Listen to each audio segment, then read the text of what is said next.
Bonjour et bienvenue dans ce nouvel épisode de ton podcast de Paroles de Psy, un espace doux et authentique.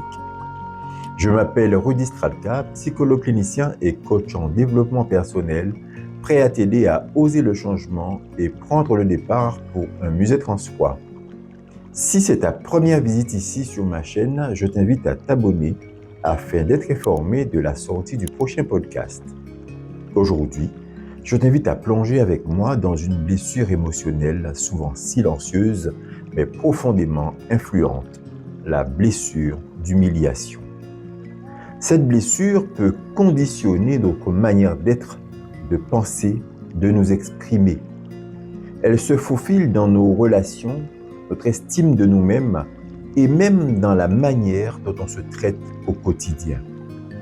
Mais bonne nouvelle, ce qui a été blessé peut être réparé. Et parfois, il suffit d'un regard, un regard plus doux, d'une écoute sincère pour enclencher un nouveau départ. Alors, prends un moment pour toi, respire, ferme les yeux si tu le peux et laisse ces mots venir rencontrer ton cœur là où il en a besoin. Comprendre la blessure d'humiliation. La blessure d'humiliation est une blessure de l'âme qui touche profondément l'image que l'on a de soi.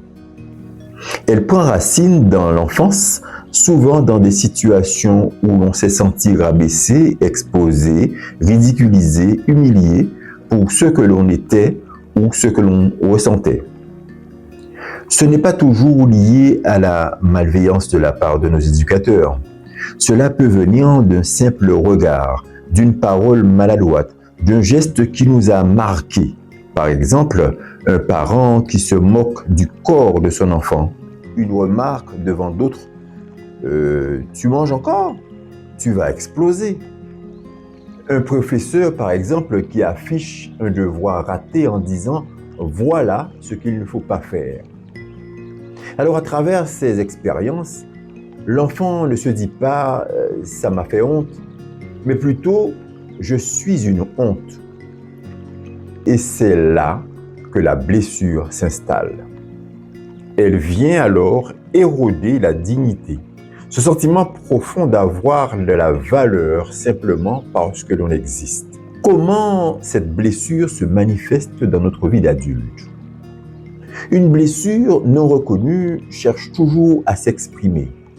Et souvent, elle le fait à travers des comportements automatiques, des mécanismes de défense que nous avons mis en place pour ne plus revivre cette honte initiale.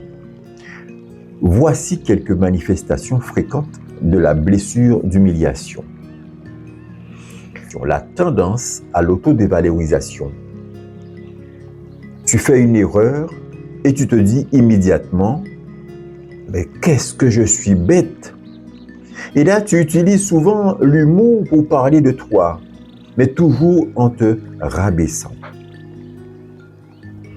Autre manifestation, la culpabilité excessive. Tu te sens responsable du mal-être des autres, même quand tu n'y es pour rien. Tu portes les fardeaux du monde sur tes épaules. Tu t'excuses tout le temps, parfois même d'exister. Le surinvestissement dans les autres. Tu es toujours là pour aider, pour soutenir, parfois même jusqu'à l'épuisement, comme si ta valeur dépendait de ce que tu fais pour les autres.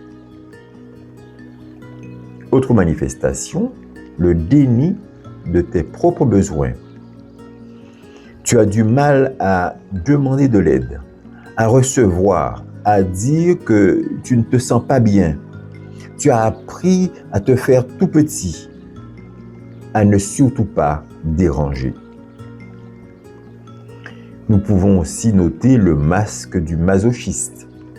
Selon Lise Bourbeau, la personne qui porte cette blessure développe souvent le masque du masochiste, une posture de sacrifice de soi, de soumission, voire de punition, comme si on méritait la douleur, comme si le bonheur était pour les autres. Et cela, malheureusement, nourrit un cercle vicieux.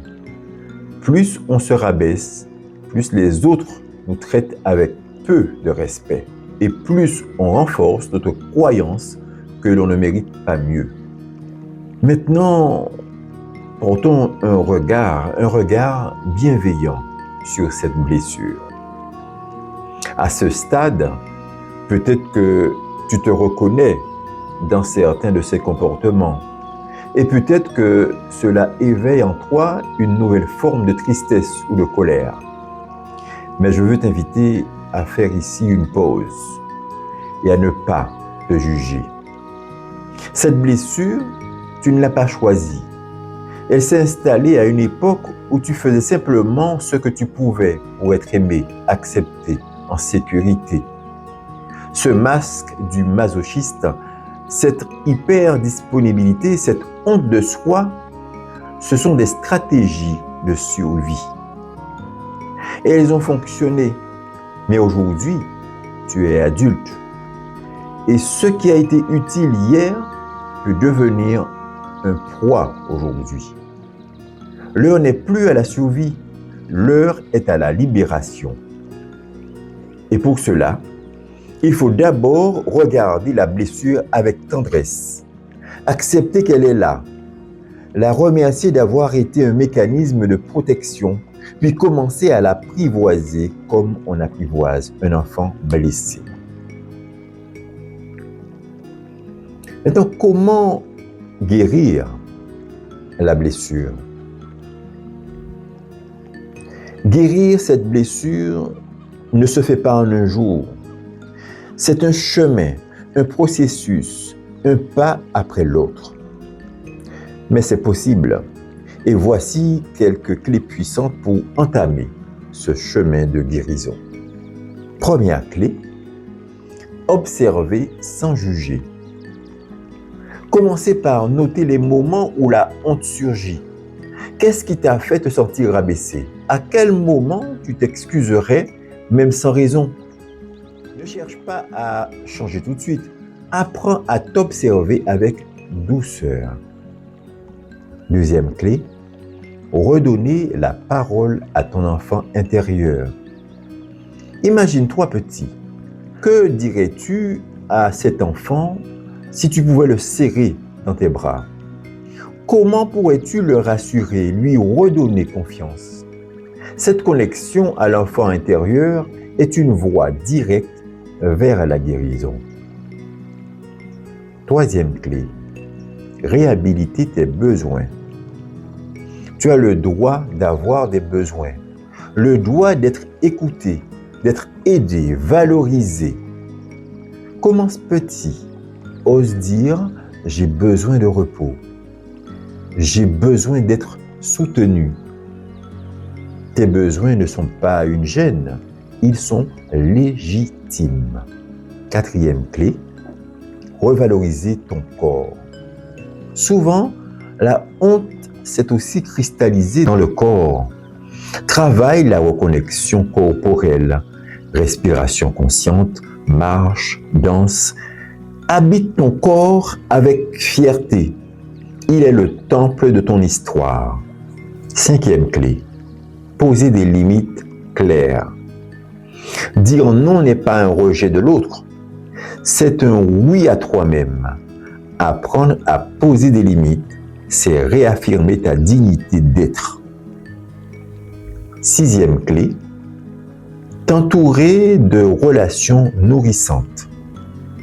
Chercher des relations dans lesquelles tu te sens respecté, vu, accepté sans masque. La guérison passe aussi par le lien. Ce que j'aimerais, mon ami, c'est que tu repartes de cet épisode avec une phrase simple mais puissante. Tu es digne d'amour et de respect. Pas parce que tu fais, pas parce que tu donnes, mais parce que tu es. La blessure d'humiliation n'est pas une condamnation, c'est un appel à revenir à toi, à oser te tenir debout, les yeux dans les yeux avec toi-même en disant « Je mérite d'être moi-même » et ça sans honte. Tu es un être précieux, Ta valeur est inaltérable. Ta voix compte. Ta place est légitime.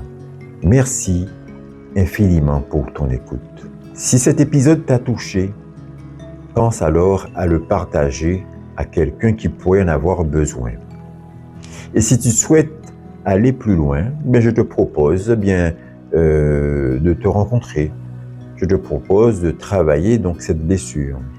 Dis-moi si cela t'intéresse et je te préparerai avec joie un journal d'introspection. D'ici là, prends soin de toi avec douceur, avec bienveillance, avec fierté. À très bientôt.